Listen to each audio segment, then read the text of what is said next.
Absolute Batman and Bane are going toe to toe this week in Absolute Batman, but that is not the only big battle that is happening this week. It's a battle between DC and Marvel to see which company is putting out the bigger, hotter books this week, and we have a fire docket. Neither company is putting their feet on the brakes. It is full steam ahead all summer long, baby.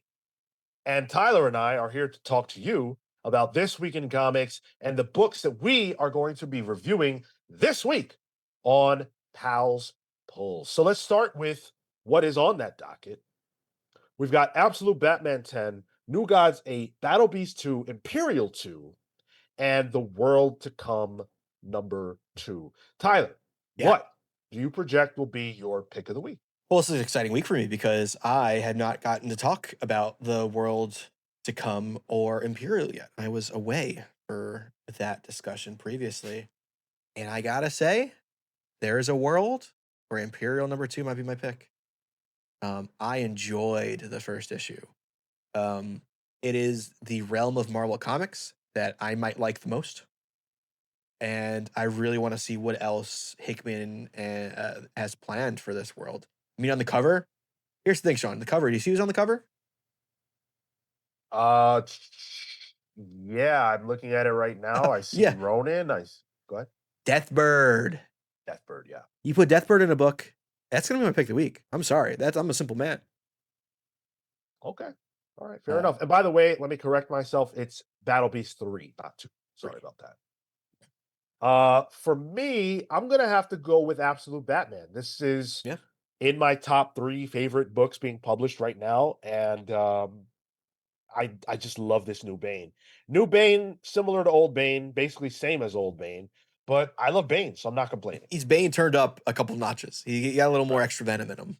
And Yeah. I do not things spell disaster for this absolute Batman. Um, he in the cover, he's got his little axe out. I don't know how much that's gonna help, buddy.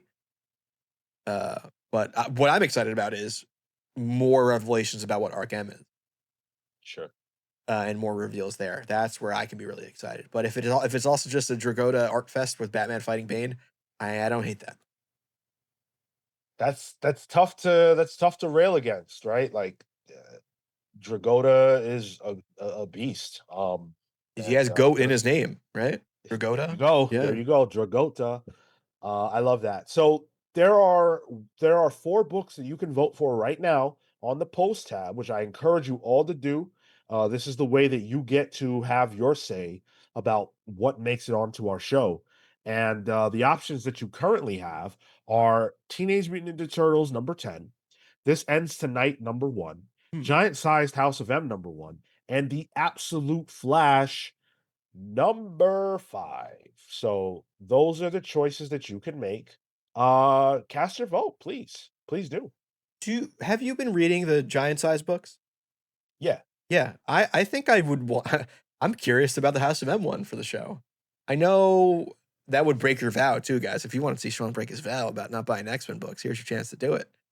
Um, it's not to skew the votes in any way, but that could be interesting. I think it did some interesting things with the worlds that Legion is bringing Kamala through. And I'd really like the Kamala characterization in it. So out of these, that might be my pick. But what is This Ends Tonight? What'd you say? Oh, This Ends Tonight is the Jay Lee Jerry Duggan book. Yes, yes, That's yes. why people are commenting, "Yo, Jay Lee the go, Jay Lee, Jay Lee." And now that Kale's gone, we can do Jay Lee books. Oh, I love Jay Lee, dude. That was one of the only things about Kale I just never got. Um, how could you dislike Jay Lee? I'm with you there. But yeah, you know what's funny, Tyler, and it's kind of fucked up, is that I was fully intending on buying this House of M giant size, because I just like, I know it's obviously an X book, but it's not like It's a it was Miss Marvel separate book, in my Sean. mind. Yeah. It's like a little mini event outside. It's out of continuity. It's not part of the X from the Ashes. Yeah, so I'll probably buy this either way, quite frankly. Um, but yeah. Now, we love to tell you guys what is on leagueofcomicgeeks.com that's coming out that we're also excited for. We're not gonna be able to show you the website this week just because there's two of us for now. And so, we've got to figure things out about the layout. I'll get But that ready for the next time we are there's two of us. Yeah, sorry. I'll get that ready if there's two of us again at any other point. It'll be ready for the next time. Yeah, we are still gonna take a look at the website and talk to you about what we are most looking forward to. And so Tyler, why don't you take it away if you've got anything you're hot on right now? I do. I caught up while I was on a little vacay walkabout. I caught up on Nightwing, and Awesome. I want to shout out Nightwing one number 128. This is written by Dan Waters, art by Dexter Soy. This is the title of this one is Tower of Terror, and yes, I'm a Disney adult, but that's not what it's about. So in this world, something happened with night. What is it? Night Might or Mightwing. It's the Batmite for Nightwing. Something Yep. happened where he got fucked up, and now he's kind of taken over Titan's Tower. And Nightwing is there to kind of try and fix it, but at the same time, Barbara's stuck in there, and so is like his new protege, who was like a little kid gangbanger at one point. Um, it's a lot of fun. This book. It is distinctly not Tom Taylor's run, which I loved. I really love Tom Taylor's run, but it is just its own flavor of something. But it's still good. Yeah. And I'm really liking what Dan Waters is doing, and having Dexter Soy doing the art. I'm a soy boy, man. I'm liking the art in this. So yeah, I'm having a lot of fun with Nightwing. I think you're reading it too, right? I sure am. Yeah. I sure am, and I absolutely love it. Dexter Soy is one of my favorite artists, and Dan Waters is a great writer right now. So I'm loving this run. Wasn't Dexter Soy the one who kicked off Captain Marvel? Ye- The Yes, Yeah, the Kelly Sue one. Yeah, that's where I yes, remember seeing Dexter Soy first. And like it's really cool and refreshing to see that on League of Comic Geeks, Nightwing pretty much always anytime Nightwing comes out, it's number 2 or 3.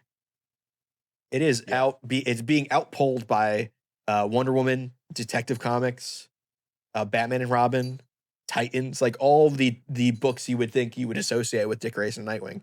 People like Nightwing. Dude, it's out pulling fucking like Imperial. Yeah. That's crazy. Yep. People love them some Nightwing, and I never quite understood why. um, because I didn't like love the Tom Taylor Bruno Redondo, but this stuff I found to be really enjoyable. So Yep. I'm into this book. I am also very into Ultimate Black Panther, which to me gets Mm. better and better with every issue.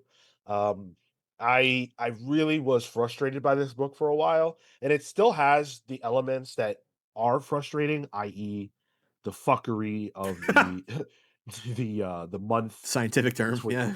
Yeah, yeah, yeah. But it has been quite good, so I'm into it. I still haven't caught up on this yet. I caught up. I'm probably at March's issue at this point, so I have a couple issues to catch up on. But I have pulled them, and I was enjoying what I was reading. Is it still dealing with the idea of vibranium being personified in a way? Definitely. Yeah. Okay. Yeah. Awesome. Yeah. I again, even after we stopped reading it for the show, I was reading it and I was enjoying it. I want to update you guys on Deadpool Wolverine. Mm, That number 7 is dropping this week, and it's really got a phenomenal creative team, or I should say, well, it does, but Benjamin Percy, Robert Gill on art. The art was by Joshua Cassara on yeah. this book, and I pulled it largely for him. And so what I have decided is that I'm actually dropping the book now. I got what I wanted, and I'm happy with what I got. I think am I mistaken that Robert Gill worked with Ben Percy in the Krakoan era on the X-Force? Name definitely sounds familiar. I mean, luckily we have the great resource of League of Comic Geeks to confirm that Yes. yes, he did work on the Krakoa era of X Force. Right. So he's no slouch. I enjoy his work quite a bit. I'm not leaving the book because of him. I'm leaving the book because I got what I wanted out of it. And without the star, in my opinion, Joshua Cassara, not Deadpool or Wolverine, Joshua Cassara, I'm satisfied. Yeah, the plate's not empty, but the waiter asks if you're done. You're like, yeah, you can take it away. Yeah. Take the plate away. Yeah, yeah, yeah. I like that. I like that analogy. That's kind of how I dropped the book as well. I just was. I personally wasn't really feeling it. I didn't understand. I don't care much for Strife. It just wasn't my cup of tea, but I can see the reason of liking it, yeah. I would like to call out actually, where is it? It's down here on this list. New Avengers number 2. Yeah. Uh, you got one of my favorite characters on the cover, even though the text of the book is not actually that character. But they're so Bucky and his ragtag group of sort of new Avengers with Black Widow, Namor, Wolverine, Laura Kinney Wolverine, and I guess Clea finally shows up again here, are fighting this weird mutant version of the Illuminati created by the Jackal. Like that is a sentence I said that is the most Marvel sentence I've said in a while, and that's why I'm digging this book. This is Sam Humphries, with art by Ton Lima. Is art on this.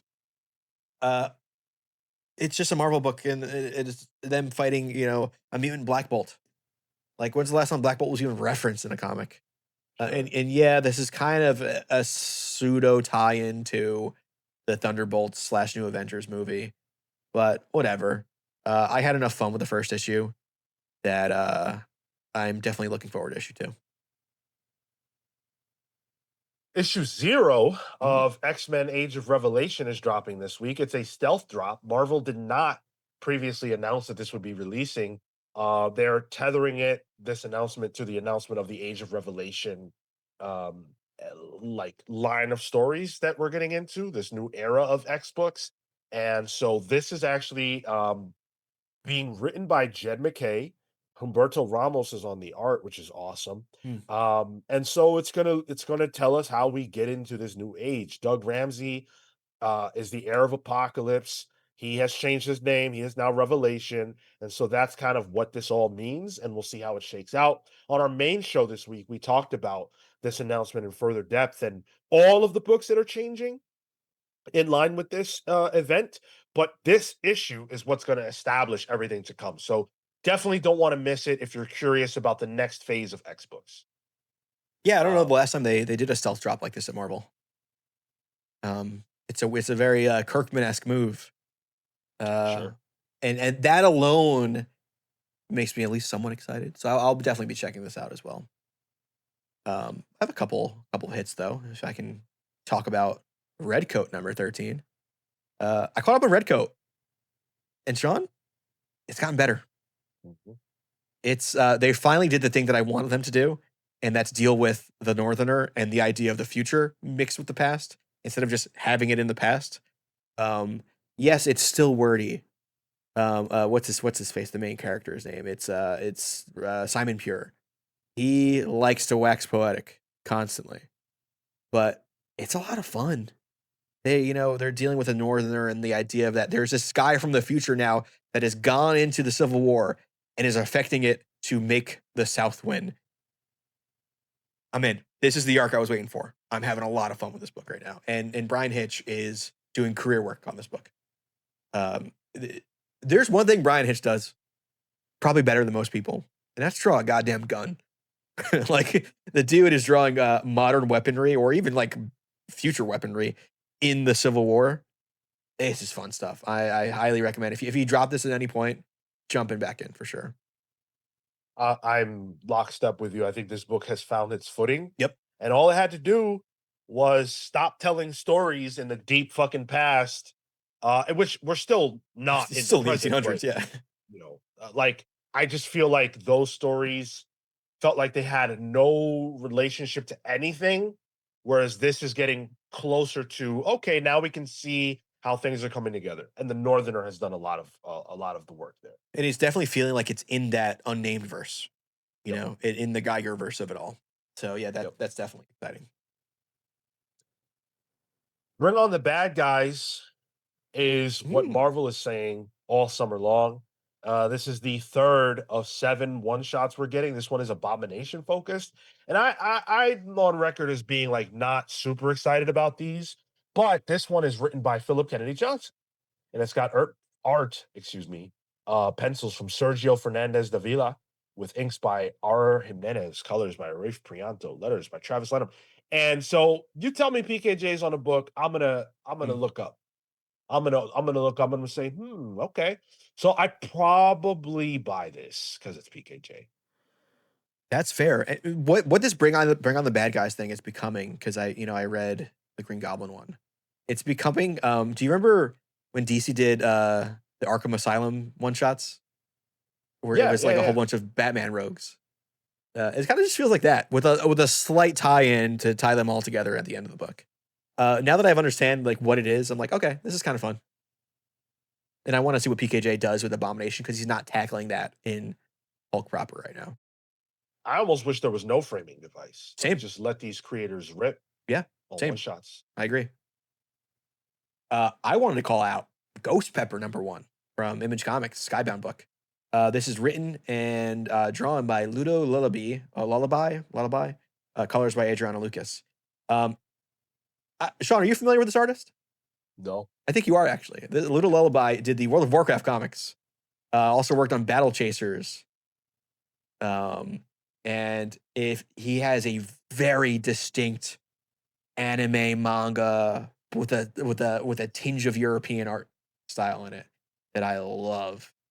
And the idea of this book, I'll read you this list. It's really quick. It says, for fans of The Moon is Following Us and Battle Chasers comes an exclusive new action series from Rising Star, come on, Little Lullaby, about forgotten heroes, cutthroat food trucks, and saving the world again.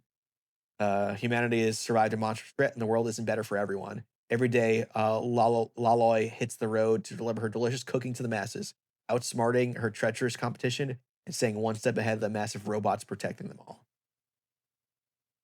Sounds fun. I'm in. I like the art of this. It scratches an itch that I love, so I'm excited for this. Fun fact about me, I've never read a single World of Warcraft comic. There's some good stuff there, man. There's like a lot of Varian Wryn's backstories in the comics. Yeah. With him being Logosh, like a part of the Orc horde. Um, but like I haven't read a lot of them either, but I know the art. I can see it in my mind's eye when I think about it. So yeah, I'm excited to see this. Yeah, Rising Star. This dude's been drawing World of Warcraft comics since like 2007. Like, It's over that overnight success thing, dude. yeah, You know how that goes. My last shout out is the Tin Can Society #7. If you've been listening to this show for a little while, you have probably heard me talk about the Tin Can Society because I love this book. This could be the best comic.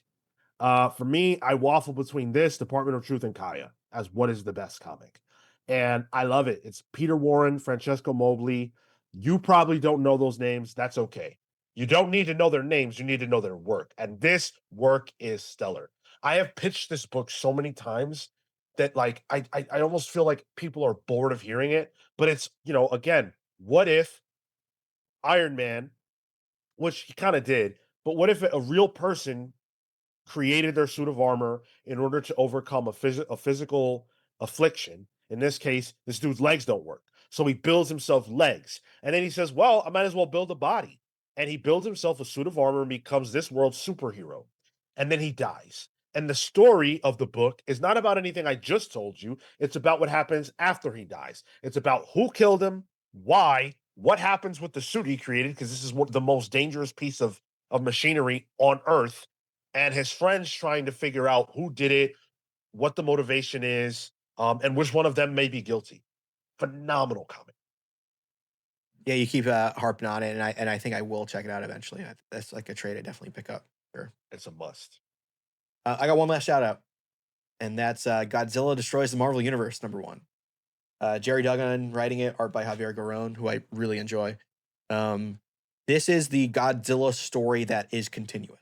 It is, I think it's one of 5, possibly, but it's yeah, first of 5 chapters. So as opposed to the previous Godzilla versus so and so that we've been getting for the past couple months, with a really good Jason Aaron Cooter Godzilla versus Thor that just came out, and the not so good Godzilla versus New Avengers that came out previous to that. This is one where it's going to tell a continuous story throughout, not just one shots. So this is Godzilla really wreaking havoc across the Marvel universe, and apparently has some ties to what vibranium is. So that's interesting. And that Mark Brooks cover on it is just killer. That dude draws a good ass Godzilla. And He draws a good ass everything. yeah, I even like how he draws the thing in the singlet. I'm a fan of singlet thing. So yeah, it's I'm gonna check this out for sure. And I knew he drew Rogue on the cover, facing her back against the camera. Come on, Mark Brooks, you ain't hiding from me. I know what you're Don't about. hide it from me. But yeah, this should Don't be hide it fun. from me. This should be fun. The Godzilla Renaissance continues. Yeah, not even just at Marvel. Those IDW books are on the way too. Yeah, 100%.